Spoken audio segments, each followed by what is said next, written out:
la operación de compra de la compañía aérea Air Europa por parte de Iberia.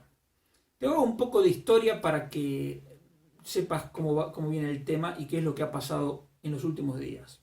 Europa e Iberia anunciaron en noviembre del 2019, hace más de 2 años, ese acuerdo por el cual Iberia compraba por 1.000 millones de euros Air Europa. ¿Qué pasó? Que en el medio, unos meses después de ese acuerdo, vino la pandemia. Como vino la pandemia, todas las líneas aéreas, digamos, la actividad cayó a plomo, Air Europa se empezó a quedar sin liquidez, la SEPI, es decir, la Sociedad Estatal de Participaciones Industriales, previendo que Iberia iba a comprar la compañía, dijo, no te hagas problema, yo te rescato con 475 millones de euros a Air Europa, porque total pensaron, cuando Iberia haga efectiva la compra, recuperamos el dinero.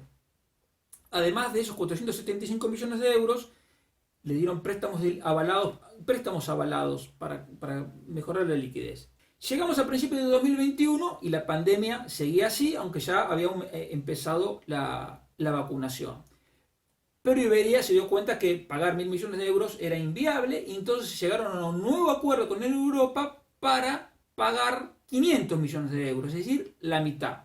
Mientras tanto, están esperando todavía el dictamen de la Unión Europea que tiene que autorizar la operación con la excusa de la regulación de la competencia. Parece ser que durante todo este periodo el gobierno de España ha ido presionando, no creo que haya podido presionar mucho porque la reputación del gobierno español en Europa no es la más alta, aunque dicen que la ministra Calviño tiene alguna influencia, pero digamos, en cualquier caso, habrían intentado como mínimo presionar para que el dictamen de la Comisión Europea sobre este tema no tirara abajo el acuerdo, porque el interés del gobierno español está recuperar el dinero que puso en Air Europa. Todavía no llegó el acuerdo, el dictamen, pero Iberia acaba de anunciar que no va a comprar la línea aérea. Es más, algunos pensaban que estaban deseando que llegara un dictamen muy duro por parte de la Comisión Europea para usarlo como excusa y decir que desistían de la operación. La cuestión es que la situación ha empeorado tanto que han decidido no esperar al dictamen de la Comisión Europea y decir simplemente que van a desistir de la compra.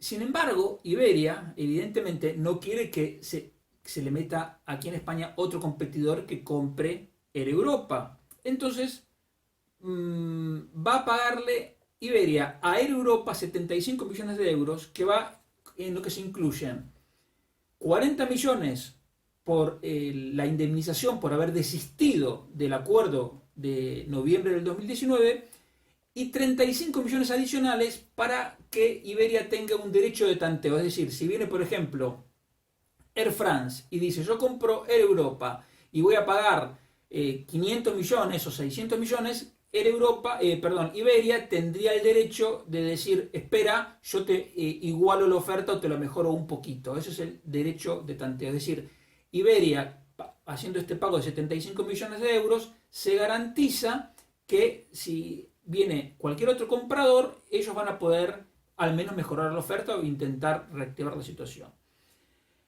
En el interín, el gobierno de España no ha tenido mejor idea que decir que ellos garantizan el funcionamiento de Air Europa, es decir, que ellos garantizan que la empresa va a seguir, es decir, están dispuestos a seguir poniendo dinero. Incluso, para facilitar una venta y que la deuda de Air Europa no sea tan alta, cosa que evidentemente disuade a cualquier otra empresa que la quiera comprar, ya están hablando de que parte del dinero que puso la SEPI, la Sociedad Estatal de Participaciones Industriales, se convierta en acciones de la compañía. Es decir, que 240 millones de euros concretamente de esos 475 millones que le dio el gobierno de España a Air Europa se conviertan en acciones. Por lo tanto, el gobierno pasaría a ser accionista de la empresa.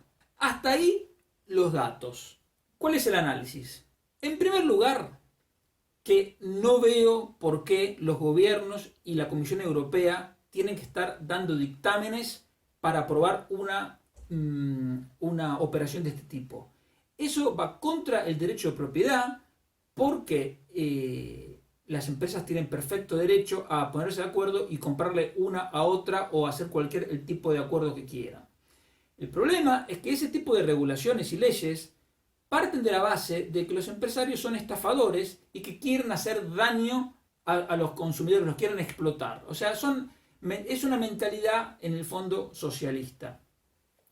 Mi idea, que ya te he comentado en alguna oportunidad, es que esas operaciones se hagan simplemente sin ningún requerimiento de una autorización previa, porque sabes que esto de la Comisión Europea llevan más de 2 años y todavía no está el dictamen, porque si lo hicieran en 2 semanas tendría un pase, pero es que tardan, se toman su tiempo, y que los gobiernos y la Comisión Europea presuman que los acuerdos empresariales son positivos, ¿sí? Porque de hecho, si una empresa compra otra es porque ve perspectivas de crecimiento, de ahorro de costes, de mayor rentabilidad, y eso es bueno para la empresa y para el conjunto de la sociedad.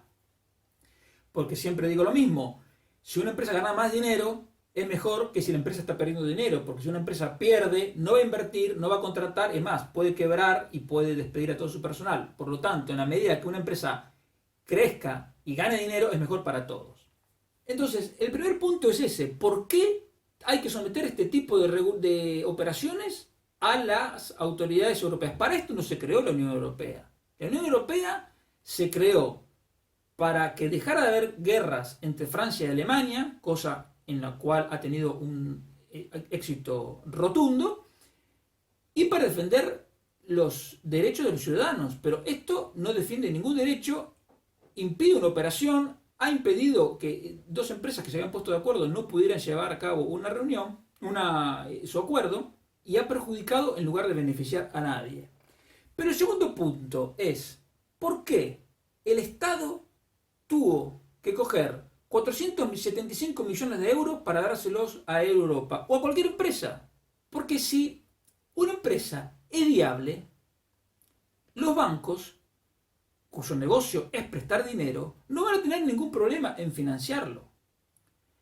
Ahora, si la empresa no es rentable o no tiene buenas perspectivas por lo que sea y los bancos no se lo quieren prestar, el gobierno no debería meterse a prestar el dinero, porque nos hace correr un riesgo nosotros como ciudadanos en una operación societaria que puede salir bien o puede salir mal. Y el gobierno no está para coger dinero de nuestras carteras y dárselo a una empresa, sea en Europa o sea el Corte Inglés. No. Entonces, una operación de rescate que parecía que era muy simple, muy elemental, muy razonable, que no conllevaba ningún riesgo, conllevaba un riesgo y de hecho ahora están pagando los platos rotos y de golpe el gobierno se va a ver probablemente como accionista de Air Europa. El gobierno no se creó un gobierno para ser accionista de una empresa, de una línea aérea, como tampoco se creó para ser accionista de un banco. Lo que yo te quiero decir es que en este caso queda evidenciado que cuando el gobierno se mete donde no le corresponde, no se obtiene nada bueno, porque ahora el gobierno tiene más deuda de lo que debería y nosotros somos los que vamos a pagar los intereses y somos los que vamos a pagar las consecuencias de una mayor deuda. Porque ni siquiera está asegurada la viabilidad de la empresa. Ahora está Air Europa con poca liquidez, ha gastado el dinero en seguir sobrellevando los vuelos, puede no aparecer un comprador y simplemente puede desaparecer y quedamos nosotros sin los 475 millones de euros. Iberia, que podría haber hecho una empresa más grande, tampoco tuvo esa oportunidad. Esto sirve una vez más para recordar que el gobierno no se inventó para ser comerciante, transportista ni banquero. El gobierno está exclusivamente para asegurar, defender, garantizar los derechos y la seguridad de los ciudadanos. Y nada más, por más antipático que resulte y por más problemático que pudiera ser en un momento puntual.